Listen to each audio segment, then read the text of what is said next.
The parable of the Good Samaritan is much more than a lesson about helping others. It reveals the very story of our salvation.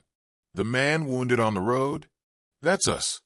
Wounded by sin, fallen on the roadside of life.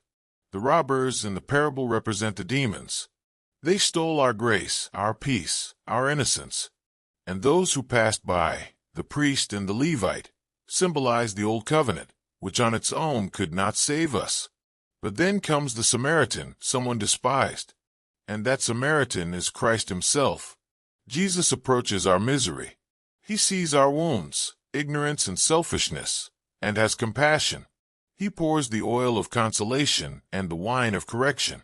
He lifts us on his shoulders and takes us to the inn, which is the church.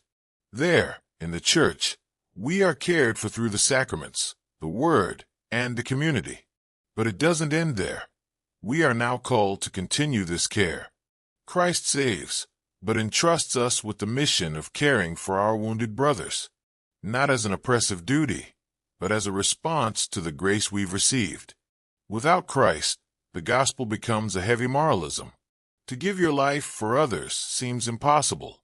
But with Christ, everything changes. He transforms us within, giving us a new heart, capable of loving as he loved. While many continue to descend from Jerusalem to Jericho, leaving God for sin, Jesus wants to reverse this journey. Even if the path goes through the cross, he walks with us.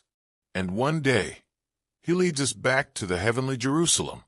Let yourself be reached by the Good Samaritan. Receive his mercy, and become an instrument of salvation. In the name of the Father, and of the Son, and of the Holy Spirit. Amen.